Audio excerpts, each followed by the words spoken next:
Hello, everyone, and welcome to this first edition in our new webinar series, Navigating Brain Health and Dementia. I'm Dr. Sandra Fryhofer, a Media Past Board Chair of the American Medical Association, and I'll be your host for today's session. This series is brought to you by the American Medical Association in collaboration with the Centers for Disease Control and Prevention and the Alzheimer's Association. Alzheimer's disease and related dementias are often referred to as ADRD. They significantly impact the U.S. population and our healthcare system overall. Dementia, with its gradual decline in memory, thinking, behavior, and social skills, affects a person's ability to function. Alzheimer's disease is dementia's most common cause. Currently, as many as 7 million Americans aged 65 and older are living with Alzheimer's dementia, but many cases of Alzheimer's and related dementias go undiagnosed. Surveys show 40% of primary care physicians are not comfortable making a dementia diagnosis. Many physicians wait for their patients to raise concerns about their cognitive decline. But understand, with early detection, we can identify and treat reversible causes of dementia. Early detection can also help clinicians anticipate problems patients may have understanding and adhering to medical treatment plans. In today's webinar, which is part one in this series, we'll talk about the epidemiology of dementia, as well as strategies for screening and diagnosis. And we're joined by two great experts, Dr. Rachel Whitmer and Dr. Gaster, who will share their perspectives and their insights. Here's the plan. Each of our guests will give a short presentation, then we'll move on to questions from our audience. Now, many of you already submitted questions when you registered, but if you didn't submit a question early, no worries. You can still post your questions online in the chat section, and we'll try to get to as many of them as we can. But before I turn it over to our distinguished guests, here's a brief video message from Dr. Joanne Pike, President and CEO of the Alzheimer's Association.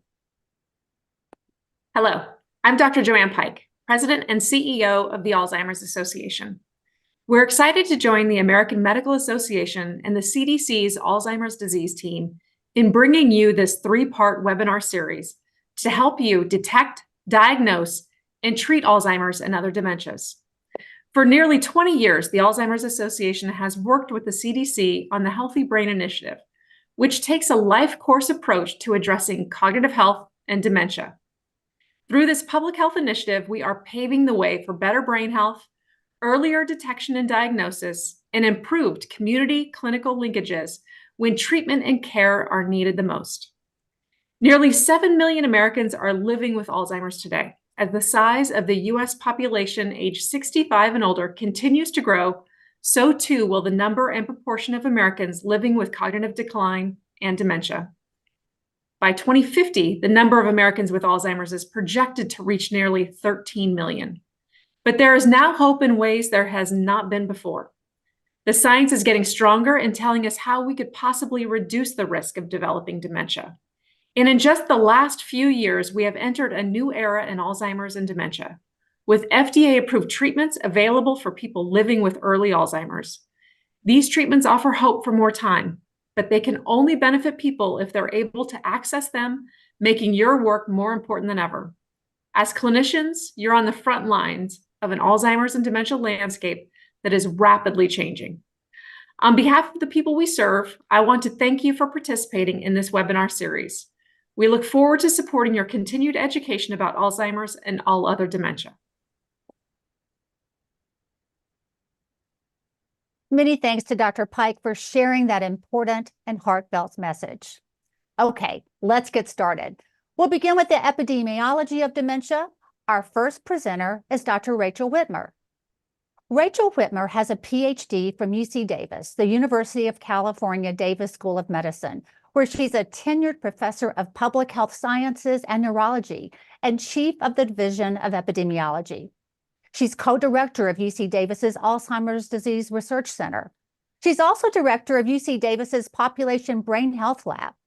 This lab uses life course epidemiological methods to reduce inequities in brain aging through study of dementia incidence, cognitive aging, and brain pathology in diverse racial and ethnic groups, those with diabetes, and the oldest old, those living beyond age 90. Dr. Whitmer is principal investigator in 3 NIH-funded cohort studies of dementia, cardiovascular health, and cognitive aging. She's also principal investigator for US Pointer, a clinical trial designed to find out if lifestyle interventions that simultaneously target many risk factors protect cognitive function in older adults at increased risk for cognitive decline. Please welcome Dr. Rachel Whitmer. Thank you. It is great to be here. We can go to the next slide. These are my disclosures. I do receive funding from the NIH and the Alzheimer's Association. Next slide, please. Okay, so today we're going to be talking about the epidemiology of Alzheimer's disease and related dementias, with a focus on populations that historically have been underrepresented in research. I also would like to call to attention today that we're going to be spending time talking about what you can do over your lifetime and over the life course to lower risk and protect brain health. So we really want to come away with some understanding of when does the clock start and what do we know about timing of vascular, behavioral, and contextual risk factors for brain health, and what do we need to do next. Next slide, please. So we know that when someone comes and shows signs of cognitive problems, that the processes that have happened in the brain that have led to that happen over many decades. So even though we often see changes and symptoms late in life, we know that this is the result of changes that happen over the life course, starting in midlife, possibly even earlier. Next slide, please. This is work that was done almost 20 years ago, and it seems really common sense. Why would a high BMI not be bad for dementia? But at the time that this was shared, this was the first time in the field that people started thinking about midlife modifiable risk factors. And this clearly shows that if one is obese or overweight in midlife between the ages of 40 and 55, you have an elevated risk of Alzheimer's disease and related dementias. Next slide, please. We also know that smoking is associated with an elevated risk of Alzheimer's disease and related dementias. And this is really important because this was the first study that had enough individuals who were smoking quite a bit, but lived to late life at an age where they could be at risk for dementia. Next slide, please. This is a midlife dementia risk score that came out of Finland that looks like an amalgamation at modifiable risk factors: high BMI, high cholesterol, high blood pressure, and education level. And you can actually calculate your 40-year risk of dementia. Next slide, please. This risk score was replicated in some work that we did looking at patients at Kaiser Permanente, Northern California, a much more diverse group than those living in Finland. And this risk score predicted beautifully and even across different racial ethnic groups. Next slide, please. So this risk score worked. It worked really nicely for even people who are not non-Hispanic white. And we actually tried to improve this risk score with other information. And the bottom line is that a combination of mostly modifiable risk factors at midlife is highly predictive of the likelihood of dementia more than 3 decades later. Next slide, please. We've also done some work looking at place of birth, and this was also coming out of work from Kaiser Permanente, Northern California. And we found that in a group of individuals, all who lived in Northern California by the 1960s and the 1970s, simply being born in a state that has a high stroke mortality risk is significantly associated with an elevated risk of Alzheimer's disease and related dementias, even taking into account other cardiovascular risk factors. Next slide, please. And this is showing you over time what that cumulative incidence of dementia look like. And this just really speaks to what is it about being born in a state that's part of the stroke belt? What is it about exposures, quality of education, lifestyle, and diet, such that even if you move to a different state, you are at significantly elevated risk of dementia. Next slide, please.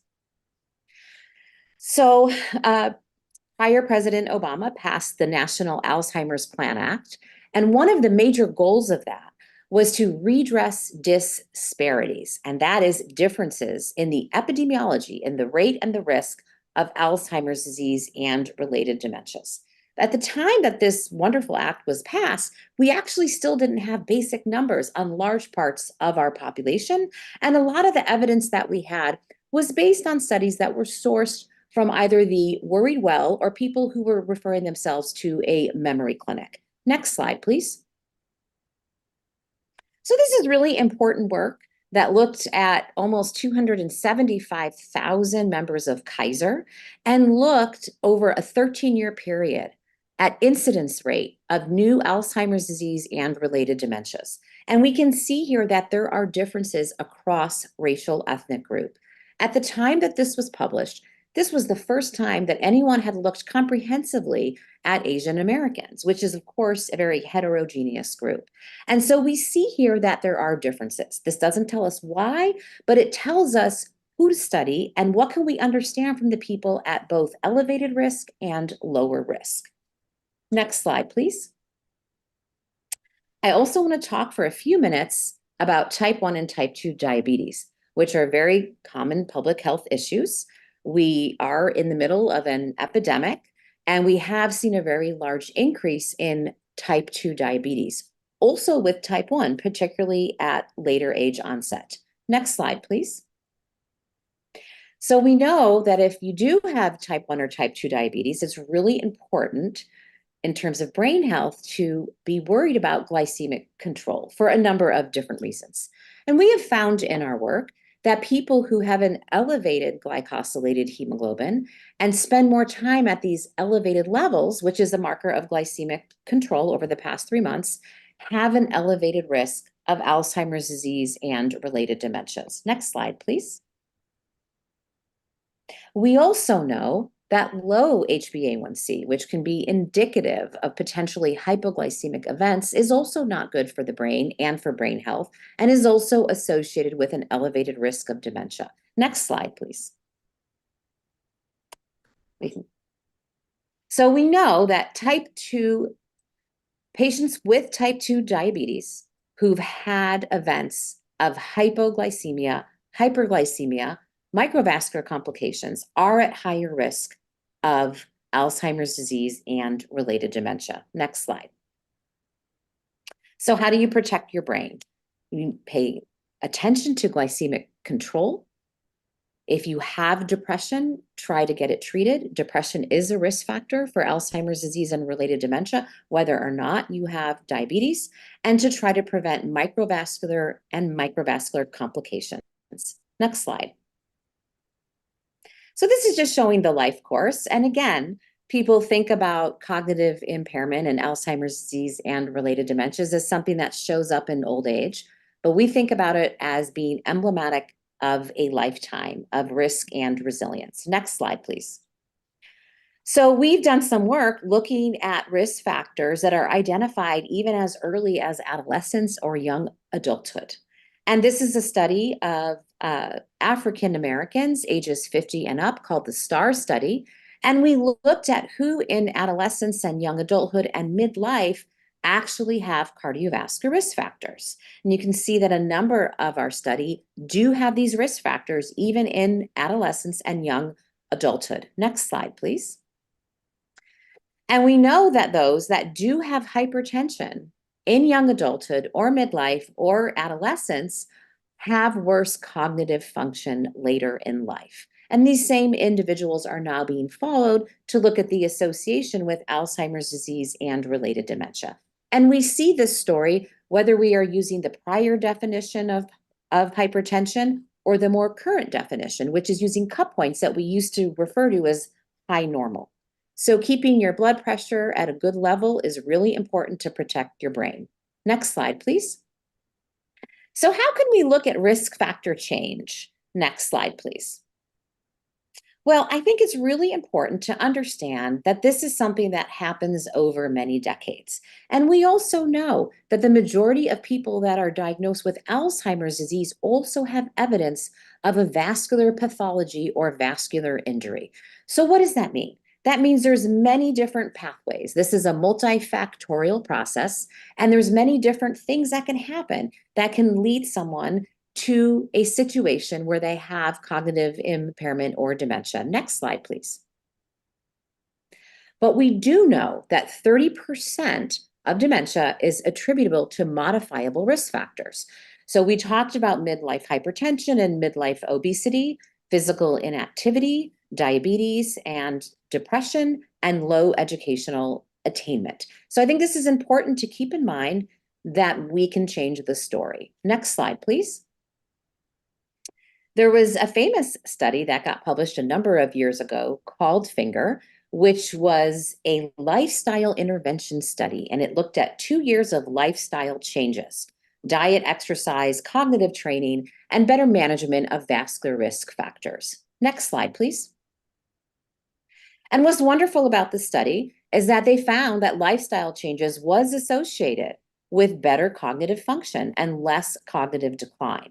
But what was also wonderful is that these people continue to be followed up, and we see that they are at lower risk of incident new chronic disease. They are also at lower risk of a decline in daily activities of living. So we are seeing these legacy effects of this intervention that goes beyond just brain health and cognitive function. Next slide, please. Currently, we are conducting a study here in the US called the US Pointer, which is to replicate this lifestyle intervention study that was done in Finland. And we are one of the sites here at UC Davis, and we are looking at 2-year lifestyle intervention changes to see if this can be associated with improved brain health. Next slide. And we have both the self-guided lifestyle intervention as well as a more structured lifestyle intervention, really looking at health coaching, cognitive stimulation, nutrition, and exercise. Next slide, please. What's wonderful is that this work is not being done alone, and around the world, there are a number of lifestyle intervention studies going on to look at lifestyle as lowering risk of Alzheimer's disease and related dementia and protecting brain health. And of course, people live in different cultures and different parts of the world, and it's sort of like the same recipe, but with different ingredients. And we will, in a few years, have information from around the world from all of these different lifestyle intervention studies, and we'll be able to harmonize this data and answer questions about how you can protect your brain health. Next slide.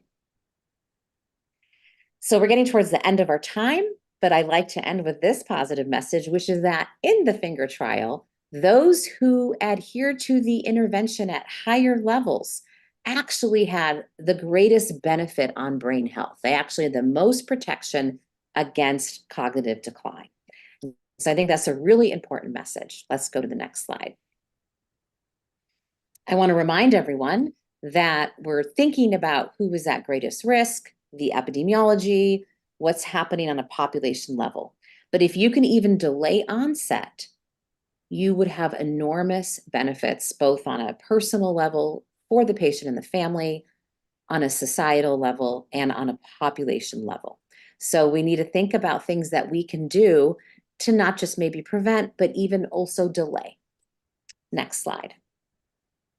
So I will end with this, where I say brain health and lowering risk of Alzheimer's disease and related dementia is a lifetime goal. Thank you. Well, thank you, Dr. Whitmer, for your excellent presentation. Your research in this area is very impressive. We're now going to shift our focus to strategies for screening and diagnosis. And for this discussion, we turn to our second guest, Dr. Barack Gaster. Dr. Gaster got his MD from University of California, San Francisco, and then went to University of Washington for his internship and residency in internal medicine, and he stayed. Dr. Gaster is now professor of medicine at the University of Washington and director of the Cognition and Primary Care Program. This program designs training and tools to improve dementia care in the primary care setting. He's also a co-investigator at the University of Washington's Alzheimer's Disease Research Center. Dr. Gaster was a member of a Hastings Center work group that explored bioethical issues related to dementia. He was appointed by Washington State's governor to the Leadership Council of Washington State's Dementia Action Collaborative. Dr. Gaster also served on the leadership committee that's guided CDC's Healthy Brain Roadmap. Please welcome Dr. Barack Gaster. Thanks so much, and it is such a pleasure to be here with you today. And like Dr. Fryhofer said, I am a primary care doctor, and that is really, I come to this work very much in a practical way as a primary care doctor, figuring out how can we do a better job doing cognitive evaluations in the primary care setting. Next slide. And so I want to start with a case, a very, very common situation that is really actually the spark that got me interested in dementia 7 years ago as a primary care doctor. So an 82-year-old woman comes to her annual wellness visit who is really quite healthy, but happens to mention to you that she's been worried about her memory. And I can't tell you how many times I really felt stuck of like, gee, what do I do in a situation like this? Next slide.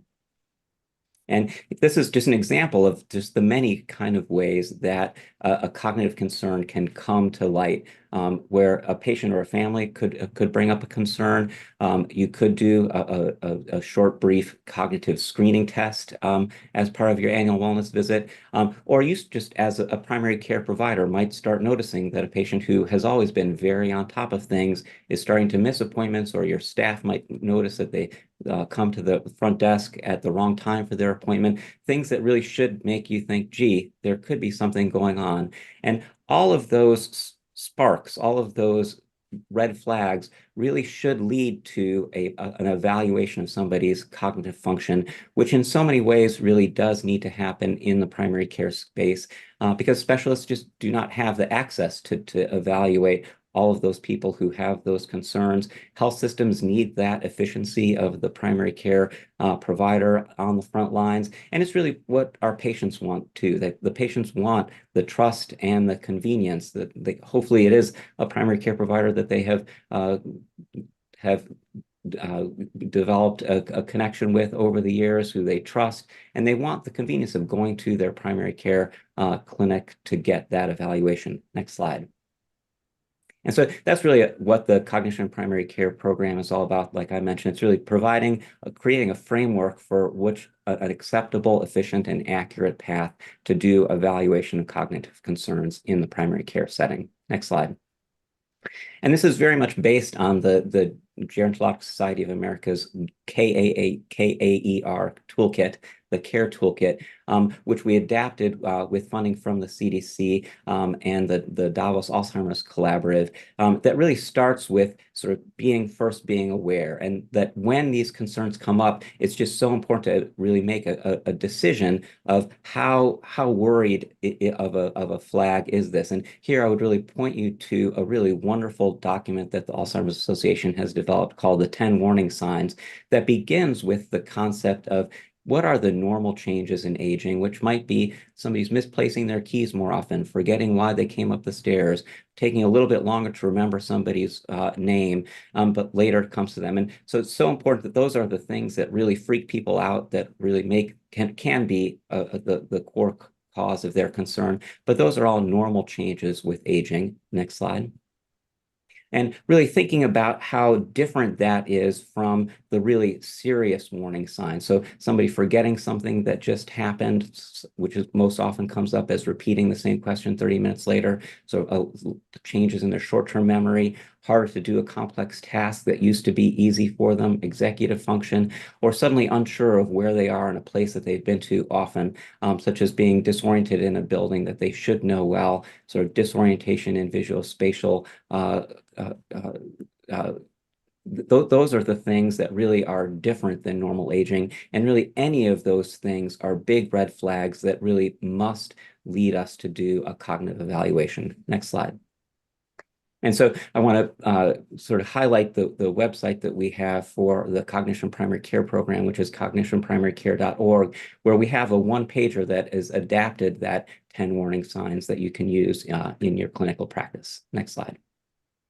And so back to the case that you do sort of ask a little bit more, sort of what is making you concerned. And if the person is really saying, I'm really having trouble keeping things straight, things are just not right. It's more than just misplacing my keys, but I really am struggling and I'm forgetting things and not remembering them later.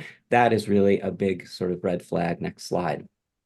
And so, at that point, I can say, there are going to be people out there, because it used to be me, who would be tempted to be like, oh, don't worry, it's normal to get forgetful with age. But you do not want to do that, because she very well might have early stages of Alzheimer's disease. You might automatically want to refer her to a specialist, but we all know that the access to getting a quick evaluation like that for many people who might actually be worried well is just not an efficient way to go. You might try to drop everything right then and there as part of your annual wellness visit and do a full cognitive assessment and then sort of blow up your whole half day. You do not want to do that. What you really want to do is schedule a cognitive evaluation visit where you're going to be dedicated to doing just that. And so important to strongly encourage a family member or close friend to come to that visit, because even the world's best dementia experts have trouble doing a really sort of good cognitive evaluation without getting some information from an observer. Next slide. And so here are the three main parts of what I would think of as a good cognitive evaluation visit. I would really recommend using a cognitive checklist of the reversal factors that you can fix. You're going to want to do an assessment of their cognitive functions, such as with a MoCA, Montreal Cognitive Assessment Test. And you're going to want to get input from the family member, such as using a validated instrument, which is called the 88. Next slide. And so here's just a quick snapshot of what the cognitive checklist looks like. That is on our website, cognitionprimarycare.org. It's the labs that most people will remember from school, really paying close attention to what's on people's medication list and what might not be on their medication list, and over-the-counter anticholinergic like diphenhydramine, which is what's in Tylenol PM, which can really sort of impact people's cognition.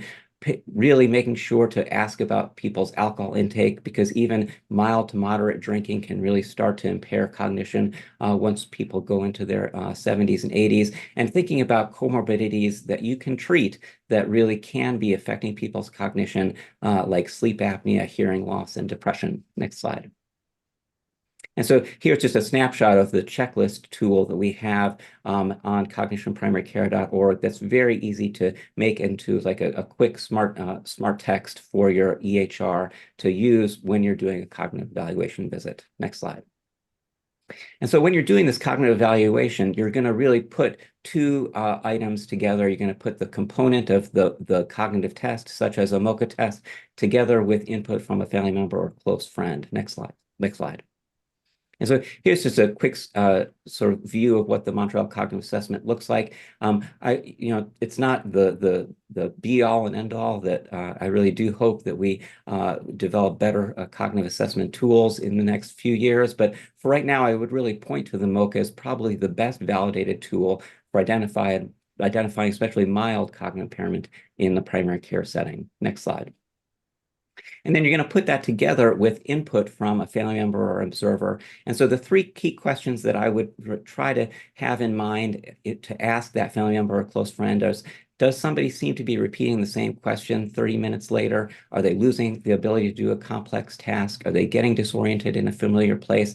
And you might want to try to remember those three questions or have them in a smart phrase in a checklist. Or also a very good place to start that interview to kick off a conversation like this is to use a validated 8-item questionnaire, which is called the 88, which is easily available on the web as well. Next slide.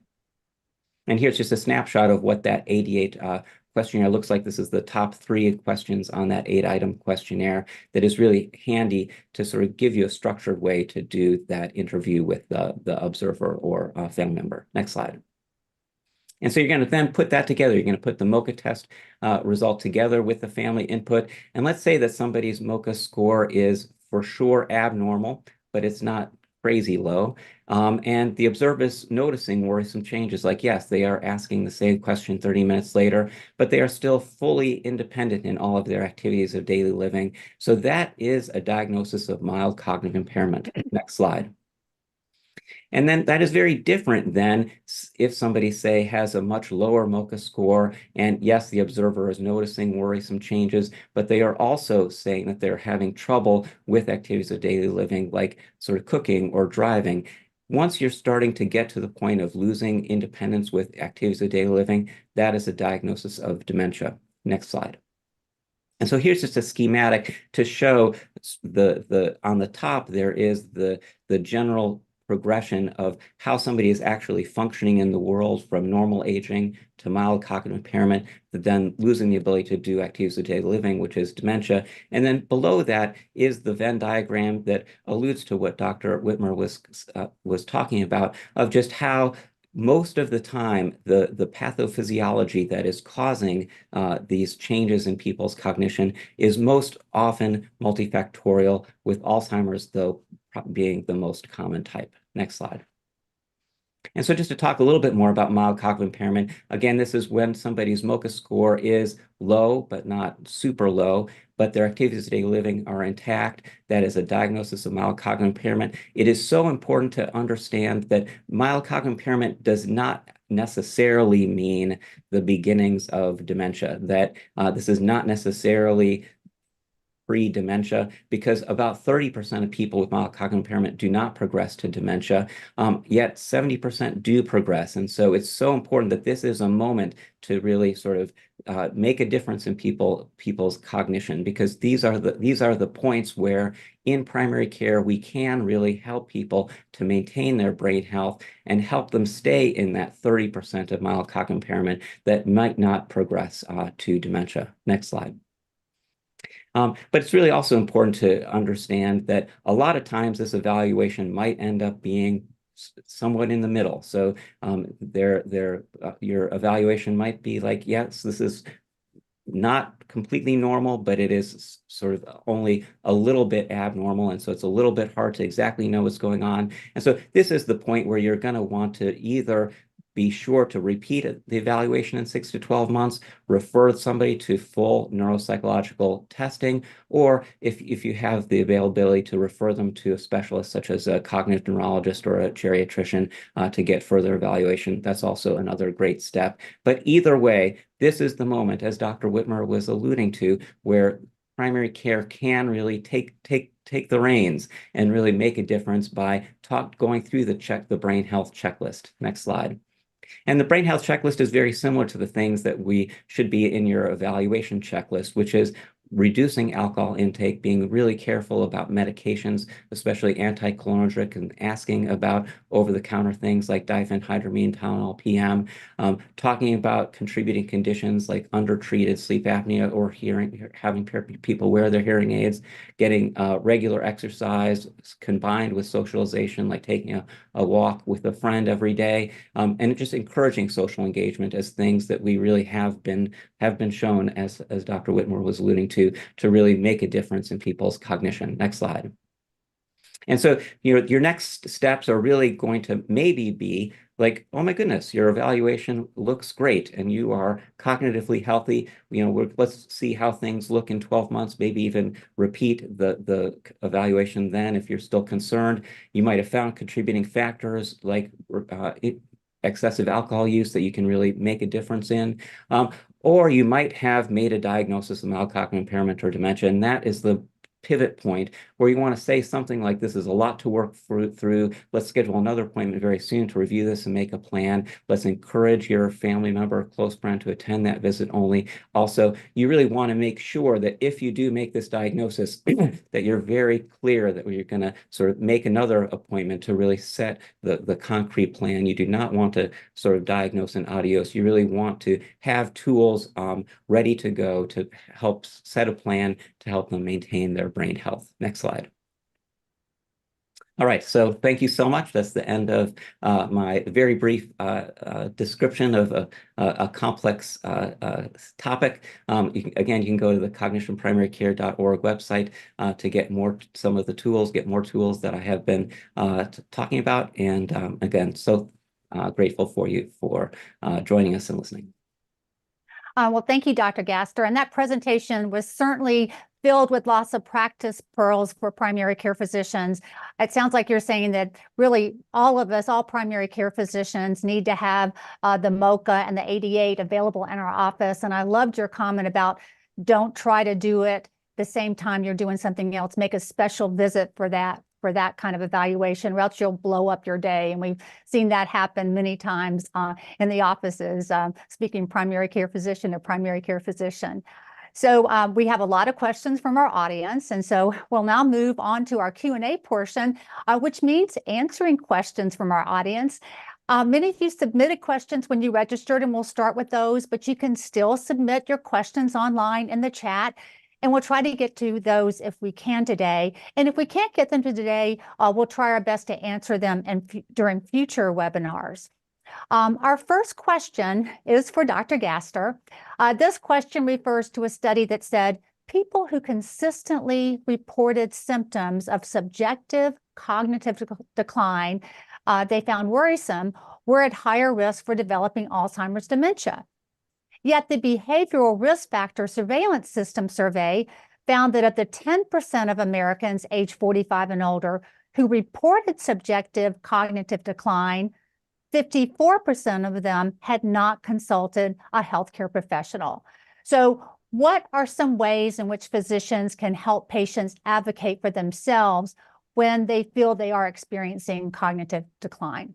Yeah, and for there, I would really sort of like champion the Medicare annual wellness visit. You know, I mean, that is the moment where it's so important for primary care to be sort of asking a question, you know, and that's like that is like the required question that's on the part of the health assessment of are you having a concern about your memory or your thinking or somebody around you, and that is really making sure that when somebody answers yes to that question, sort of that is not something to be sort of like swept aside or ignored. It's so important to sort of grab that and like let's talk about that more and understand it. And you know, and that's where the 10 warning signs of Alzheimer's can be so helpful. Well, thank you for that. Dr. Whitmer, this next question is for you. It's about baby boomers. How will the aging of our population, including the baby boom generation, impact the number of people in the United States with Alzheimer's dementia?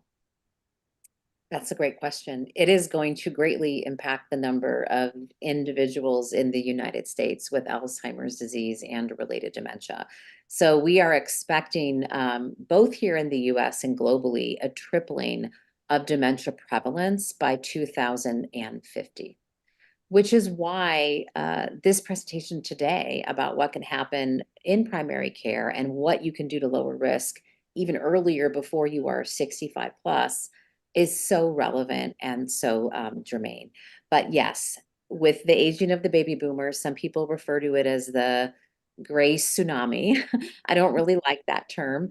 But yes, we have an enormous bump in our population, specifically in the age group that is at risk. And that is what's happening. So I think now more than ever, it is important to think about primary care, screening, and important to think about how to lower risk. So for the Gen Z or millennial generation that might be listening, I think the baby boomers are those born between 1946 and 1964. Is that right? Does that sound about right? That sounds right. Yeah. Okay. Let's go back to Dr. Gaster with this next question. How do you respond to a patient with concerns about memory problems? How do you account for past medical history, age, and or family history of dementia? And how do you differentiate memory concerns due to dementia from normal forgetfulness that happens with aging? Yeah, so again, the 10 warning signs, it's when we started our project of taking the GSA Care Toolkit and adapting it into a large health system. I hadn't seen the 10 warning signs document before, and so I can't sort of sing its praises enough for really sort of laying out, here are things that are sort of often normal, and here are things that are not normal. And that is a document that you know, if I could get into the get in front of everybody, because it's not just people over age 65, but it's sort of people who might be sort of observing people who are over age 65, to really sort of get a good grasp on sort of this is the normal sort of changes, which, like I said, like freak people out so much, that, like, gee, I saw cousin Louis the other day and it took me forever to remember his name. And that is not sort of a sign of dementia. That's not a sign of Alzheimer's disease. Especially if it comes to you later. It was like, that is normal. But I think really just like keeping the three big cognitive domains that really do start to change in Alzheimer's disease or other dementias, which is short-term memory, like really asking a same question 30 minutes later. And it's not just that you don't remember what the answer to the question was, but you don't even remember having asked it. That is like just a big giant, that's probably the most common red flag that I see in my own practice. But it's also other domains of cognition, such as executive function, doing a complex task, or spatial-visual orientation, where you're lost or you feel unsure which direction to go in a place that you should know well. Those are the changes that really should lead to a cognitive evaluation. And I think certainly if people are getting lost, that's a patient safety issue. And that's another important reason to kind of get a handle around this and let other family members know if you see this danger sign pop up. Dr. Gaster, I'd like to stay with you with this next question as well. The first medical professional many people approach is their primary care physician or their other primary provider. However, many PCPs say they don't have enough time during a regular office visit to perform a thorough cognitive evaluation. They're also not entirely comfortable using existing cognitive assessment tools. So what are some good clinical assessment tools for dementia, including Alzheimer's or other dementias? And are there any emerging digital technologies, practices, or other efforts that might help reduce barriers to diagnosis? Yeah, that's such a great question. And so, so me and my colleague, Dr. Jackie Rates, who are the ones who developed the workflow that is the Cognition Primary Care Program that we adapted from the GSA KAER Care Toolkit. We really came at it as primary care doctors, understanding sort of what that sort of time pressure is like. It's enormous. And I think that the big sort of light bulb moment that we share with the primary care providers that we train is just all about, like, as I said before, don't try to sort of squeeze it into even an annual wellness visit. Don't try to squeeze it into a visit where you're also trying to address somebody's knee pain and their hypertension. You really want to do a visit that is dedicated to doing a cognitive evaluation. And if you do that and you do it a few times, it really can fit into a standard primary care visit. And in terms of what tool to use at that point, again, Dr. Rates and I, we really examined all of the tools that are out there that can fit into a primary care setting. And the MoCA test, the Montreal Cognitive Assessment Test, really is the best validated tool to use in that setting, because what we really want is a tool that has a high sensitivity for identifying mild cognitive impairment, because that's really the phase of Alzheimer's disease or related dementias where you really can make the biggest difference in people's brain health. And so we really wanted to choose a tool to recommend that had high sensitivity for identifying mild cognitive impairment, and the MoCA test is probably the best one out there. And then you said in your presentation to repeat it like 6 months to 12 months later, so you'll see what direction they're going. Absolutely. And, it's like, it's also really important to say that, this is not like necessarily a one and done evaluation, that it is so often a process of following somebody over time, which is, what primary care does best. That I think that's what that chronic disease management model where, you might have the beginnings of diabetes and, let's work on diet and exercise and see you back in 6 months. That's exactly the same model that we can be using for somebody who might be having cognitive concerns and who might have an equivocal finding on that cognitive evaluation, where you're going to then maybe refer them on for further testing, but at the very least, make sure that they're now on your radar. So 6 to 12 months later, you can repeat that evaluation and you have 2 time points, which all of a sudden is a really powerful predictor for how they're going to do.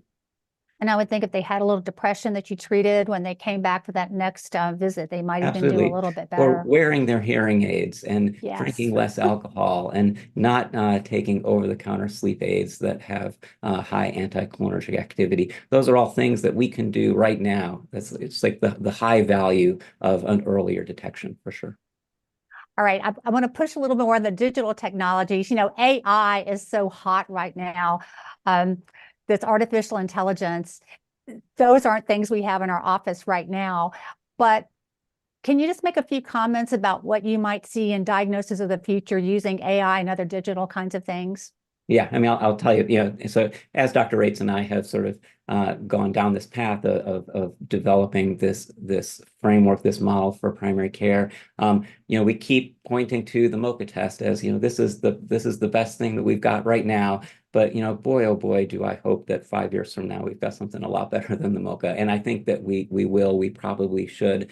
And that will definitely include some sort of digital technology that will help to automate it and provide, like my dream is in the same way that we can send somebody for pulmonary function testing or an echocardiogram to a lab where they get a standardized 30-minute assessment of here's how your lungs are working at this moment, or here's how your heart is working at this moment, that we can send somebody to a very high volume scalable service that is a cognitive function testing lab where they're going to sit down and get sort of good accessibility validation of like, can they hear well? Can they see well? What is their language proficiency? And then we're going to be able to do a validated 30-minute test that's going to be so much better than the MoCA, but it's going to be so much more scalable than what we currently have, which is a 2-hour neuropsychological evaluation. Well, let's hope that those AI developers are listening and will come back with something for us for the future.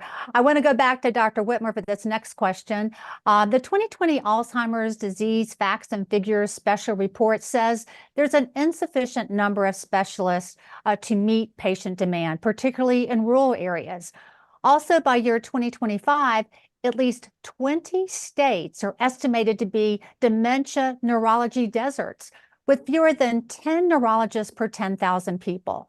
So what are the consequences of this workforce shortage on both physician burnout and patient care outcomes, and how can we address them? Yeah, thanks for that question. It's something we're talking about all the time here, and we often talk about this absolute desert. And so that really comes back to the role of adult medicine and primary care as being the first place to understand what is happening. We are in the midst of a behavioral neurology desert. And of course, as you mentioned, rural areas are one of the underserved areas. I think what we learned during the COVID pandemic, at least in terms of our clinical research, but also our clinical care, is that there are things one can do remotely. And so in terms of meeting the needs of our underserved populations, in particular those in rural settings, I think there are other tools out there to make connections and make assessments. In our clinical research, we really try to meet the participants where they are at. We don't require people to come into our setting. And I think this is something we can think about with clinical care as well. But I think, as we all know here on the phone call, telehealth and telemedicine is so important for finding ways to bridge those gaps and getting to people. Some of these underserved rural areas are the pockets where people could be at highest risk. So I think this is something that we need to take on, in terms of who we are as clinical researchers and people who are delivering clinical care. I'm not sure we're going to be able to bridge the gap in clinical neurology specialists. We do have a desert. We do have an aging of the baby boomers. But I think this is also an opportunity to talk exactly what we've heard from our guest today, Dr. Gaster, which is that this is something that's going to come back to primary care. And so for us to meet this public health need, and it is a rising public health problem, with the aging of the baby boomers, we can't only rely on behavioral neurology. We need to be talking about this in a primary care setting in terms of screening, in terms of prevention, in terms of risk reduction. So yeah. So you mentioned telemedicine, and I found that with some of my older patients, just dealing with the going through a telemedicine visit is sort of complicated. Now, during the pandemic, we've been able to start using the audio only. How do you see that? Whether it's audio only or having to use the video part as part of the telemedicine solution to this? Well, I think the more modalities, the better, right? So hearing impairment is so common. So of course, if you can have someone who can do more than the phone, who has an iPad, or they can turn on the video on their phone, or has a computer, that of course is so much better. In the situation we're talking about today, which is in terms of being worried about, cognitive function and memory. As we also talked about today, it is also important to check in with family members and caregivers as well. So, you're trying to interface with this patient, you're trying to do it over telemedicine, trying to use all the different modalities, absolutely the best way. But I think also speaking with the people that they are living with is also so critical in getting a really good understanding of where they are at in terms of their brain health. And they might need a little help getting connected on the telemedicine. So, Dr. Gaster, this one's for you. Is it always necessary for a patient to see a specialist for accurate diagnosis? Can a primary care physician diagnose dementia? What's your take on screenings being conducted in community settings by public health staff? Yeah, so there's a lot to unpack there. So what I would say is,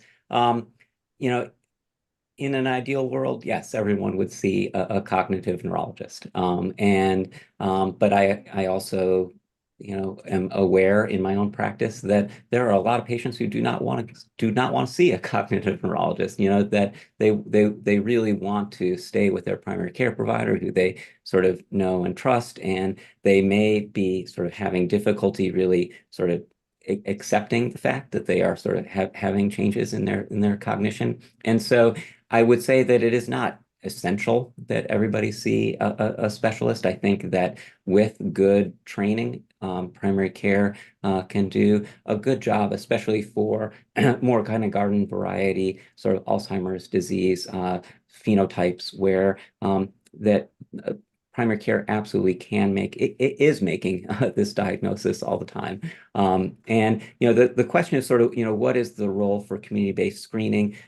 Absolutely, good. I mean, I think the more that this is in the conversation, that is not just in the primary care doctor's office, but in the community center and other places where people are sort of interacting, because there are lots of people who never go to their Medicare annual wellness visit. And so we really do need to be thinking broadly of like, how can we help to identify people who may be struggling and get them to an evaluation. And so if community-based screening is a way to get there, then that's absolutely sort of important. But it's also important to realize that there's just going to be so many ways in which the concern might come up, and we just need to be sort of open and ready to act on any of them. So, Dr. Gaster, this next question is about biomarkers. Are there any certain biomarkers to look for when diagnosing Alzheimer's disease, preclinical Alzheimer's disease, and mild cognitive impairment due to Alzheimer's disease? And are there age guidelines for use of Alzheimer's blood markers in non-symptomatic adults as part of their annual wellness exam? Yeah, I mean, so, together with the anti-amyloid drugs and that are going to be sort of covered later in this series, the question of sort of what is the role of biomarkers is those are the two hot topics, which is where things are sort of evolving and changing so quickly that it's hard to sort of give a quick answer to that. I don't think that any of the biomarkers have really been validated enough to be sort of part of sort of routine medical care right now. I think because there is just so much research that is sort of ongoing that is really going to sort of paint the picture much better. So I think 5 years from now, we're going to be able to say much, much better in terms of like what is the role of a biomarker, and when should we be using it and how should we be using it. I don't think that we are there, ready for prime time with biomarkers now. But I do think that, I think the best answer to the question is that they are very, very good at predicting what somebody's PET scan, amyloid PET. So an amyloid blood marker is very, very good at predicting what somebody's amyloid PET scan is going to look like. And that is, and a PET scan can be an important part of a diagnostic evaluation. And so that blood-based biomarker can be an important part of an evaluation. But in terms of like how to use it and could it ever be used in a screening kind of way, I think are questions that we really don't have the answer to yet. So here's another question for Dr. Whitmer. This question addresses health equity concerns. In the United States, non-Hispanic Black and Hispanic older adults are disproportionately more likely than white older adults to have Alzheimer's or other dementias. Are there ways physicians can address or account for the impact of systemic and structural inequalities in their approach to diagnosis and treatment? That is a wonderful question, and that is the heart of what I do and what, we are thinking about. So yes, we have some parts of our population that are at higher risk. We see higher rates. What we don't know is what does the trajectory of what we call normal cognitive aging look like? Because the majority of people who sign up for studies look like me, highly educated, urban dwelling, non-Hispanic white people. So, a big goal of ours is to really even understand not just risk for Alzheimer's disease, but what is also associated with exceptional cognitive aging in people who look like the face of the United States. And in terms of what one can do in a clinical care setting, I think it's important to have this conversation. I think it's important to have this conversation with everyone in thinking about people who are middle-aged and young adulthood. The way we think about heart health over the lifetime, we have to also think about brain health. And so I think it's really important for providers to understand we have groups of our population that are at higher risk. And so it's incredibly important to have a conversation about modifiable risk factors and not to wait until old age to have that conversation, not to wait until 65 plus, to be having these conversations in midlife and even younger. Yeah, and certainly encouraging diversity in clinical trials would be very helpful. Unfortunately, we are out of time for today's session. This discussion has been very informative, and many thanks to both of our experts for your insights and expertise. And many thanks to all of you for joining us today and for your great questions. And if you want to claim CME credit for today's discussion, here's what to do. Log into your free AMA EdHub account and click on the Take Quiz button. And if you don't already have an EdHub account, please sign up for one. It's free. Then take the quiz and get your CME credit. And as a reminder, this webinar was the first in our series, so there's more to come. We want to thank all of you in the audience for submitting your questions when you registered for today's session. Now, many of you also had questions about risk reduction and treatment, which are topics of future webinars in this series. So be sure to tune in for those. You can find links to register in the chat and below the video player. Our next webinar is scheduled for Thursday, May 16th. You won't want to miss it. And if you want to watch this webinar again, there's a link in the chat to do that too. Thanks again for joining us and have a great rest of your day.